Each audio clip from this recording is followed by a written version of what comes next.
Ele mandou um superchat que falou assim, ó, Deus não existe, ele é a existência submetida ao tempo. Queria saber de uma exploração que criou a vida. Peraí. Deus não existe. Deus não existe. Ele é... A existência submetida ao tempo. A existência assim? submetida ao tempo. Entenderam? Não. Ele é uma existência submetida ao tempo. O próprio Deus, ele está dizendo talvez Deus mude com o tempo. Deus é uma existência, Deus é um ser que também está no tempo e também muda. Pega uma pergunta que também muda. que não usou nada, por favor. Eu acho que ele tá drogado. Eu acho que esse cara tá drogado. Não, mas é legal porque é aquela. Eu esqueci agora a palavra, vocês vão lembrar na hora.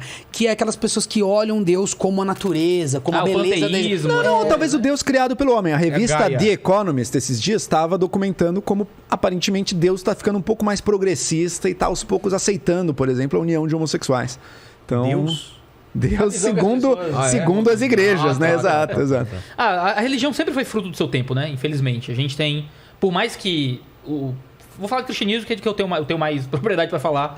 Não consigo falar do islamismo, por exemplo, como eu falo do cristianismo. Mas o cristianismo, por mais que seja uma religião que se defenda a partir de uma origem transcendental, o modo como ela se manifestou fenomenologicamente na realidade, cara, infelizmente sempre foi muito fruto do tempo.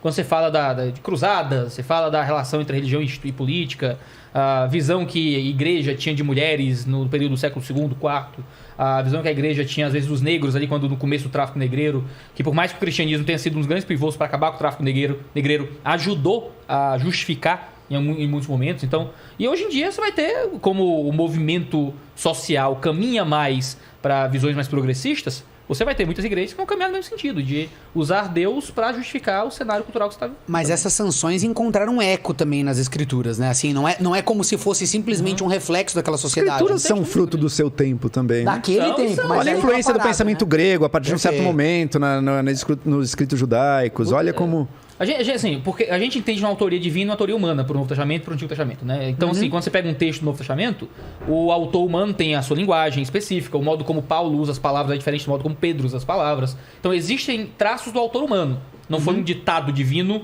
e ele ouviu Deus e ele escreveu. Se você ler o Novo Testamento, tem destinatários, não é? O que a gente entende é que houve um processo de inspiração, né? A palavra que a gente usa divina para aquele processo todo. Então, existe ali, você encontra traços de humanidade. Agora, o que eu quero dizer é que ainda... Não é nesse sentido que eu tô querendo dizer, né? De que o Novo Testamento teve a influência cultural no seu processo de escrita, porque o Novo Testamento é muito contracultural de muitas formas, né? Se você pensa na cultura judaica, na própria cultura grega, em volta ali, nossa, você tá numa cultura em que você pode sair na rua e ir num templo para participar de uma orgia em louvor a Deus, né? Isso era um cenário cultural normal. E você tem Paulo falando de castidade, sabe? Como decaímos, né? Como... depende do ponto de vista, né? Progredimos, quem sabe. Então, assim, você tem muitos fatores ali que são muito contraculturais no Novo Testamento também. Eu tô falando que no sentido que a religião, quando ela se torna algo prático, nem sempre a gente é fiel como deveria ser aos ideais da religião, né? Sempre vai estar ali tendo que se corrigir constantemente, né? O que a gente tem do cristianismo é que o ser humano pecador falho, ele sempre vai estar lutando contra a sua própria natureza, né? Então eu sou fruto do meu tempo muito mais do que gostaria de ser, né? E talvez muitas das minhas crenças e meu modo de ver algumas coisas podem ser influenciadas pelo cenário cultural que eu tô inserido ali, não é? Agora a gente entende que o evangelho, a revelação do Novo Testamento, o que Jesus fez, o que ele falou, apresenta um caminho que... Aí você diz que pergunta, né? Será que a religião é boa ou má para a sociedade? E eu acho que, cara, quando eu olho o progresso da humanidade, o que era o mundo greco-romano, quais eram os ideais, os valores, como as pessoas eram tratadas, e o mundo e sociedades às vezes mais bárbaras, até uma linguagem politicamente correta dizer isso hoje em dia, sociedades menos desenvolvidas, digamos assim, mais mecânicas, para usar a linguagem do Caimiana, quando chega a religião cristã lá, eu vejo muitos progressos sociais humanos muito grandes. Bom, e a Tama também compare as sociedades piedosas e cristãs do século XVII com o mundo de hoje. Acho que a gente... Mesmo tá melhor, né? Tá melhor. Então, nem sempre o mais cristianismo tá ligado a tá melhor, né? Depende do que a gente pensa sobre mais cristianismo, né? Exato, mas pessoas que acreditavam de um jeito que elas estavam dispostas a tudo. Mas eu acho que depois que vem as escrituras e a religião cristã enquanto existência, aí o impacto que isso causa nas sociedades também é projetado no tempo, né? O que eu tô querendo dizer é que após a religião, inegável que houve sim progressos no campo moral. Assim, acho que... Eu acho que causado pela religião. Isso, não, mas é justamente isso que eu tô querendo dizer. É o que ele tá querendo dizer que, poxa, os religiosos do passado eram mais impiedosos, eram pessoas mais... Aquele ambiente, mas... Era um mundo mais impiedoso também, Perfeito. Era um mundo diferente. Eu leio o João Calvino e eu discordo de muita coisa de João E era um Calvino. mundo mais ou menos cristão que o nosso atual. Então, existia mais Cristianismo, uso do cristianismo Bom. dentro de uma esfera política específica. Né? Então, assim, como você tinha países cristãos, né? O Estado laico não era um ideal que se manifestava na sociedade. Então, tudo acontecia muito em justificativa da fé. Agora, quando eu olho para esses mundos, cara, muito que eu vejo ele não é cristianismo, sabe? Você acha o mundo atual, a Europa atual... Menos cristã, com certeza. Você acha menos cristã do que a época do Calvino, Agora, pensa, ok. Alguém que olha, que se eu olhar para... Eu tô em 2300... Estou em 2500 e eu olho pro Brasil do século XXI, eu digo, mas eles tinham um governo cristão. Tá lá o Bolsonaro falando Deus acima de tudo. Entendeu? Mas pra mim isso não é cristianismo, por exemplo.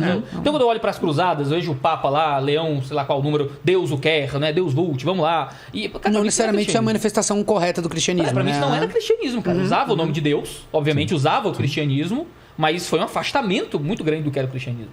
Quando eu penso no século I, onde o cristianismo nasceu, e eu vejo o cenário greco-romano, onde ter um filho não era um ato biológico, era um ato político. Então ter um filho, seu filho nascia, se você não queria aquele menino, você podia colocar num monturo de lixo flamejante e jogar do alto de uma ponte. Isso era justificado socialmente. Você tem... você olha para os presidentes, né? Bolsonaro, Lula, fazem coisas terríveis, mas se um deles matasse e torturasse a própria esposa... Então, com certeza, seria um cenário muito diferente. Um pouco além, né? Um pouco além. Nero matou todas as esposas com tranquilidade. Sim, claro. Aquilo era tranquilo, né? Era botar gente crucificada, flamejante, para iluminar as noites de Roma. É o que eu falei no começo do papo. É inegável que realmente uma plataforma cristã traz consigo certos valores que foram sendo cada vez mais enraizados e que criaram sociedades. E aí, cara, do alto da minha ignorância, porque eu não sou tão estudado, mas acredito que criaram sociedades que prosperaram de uma certa forma. A gente tem né? Criaram ambientes... Veio um carcereiro aqui que ele falou... A taxa dos convertidos lá e a recuperação deles é muito maior quando a pessoa é convertida dentro da prisão. Isso são dados. Certeza. Sim. Então, assim, deve ter alguma coisa realmente que muda na cabeça da pessoa.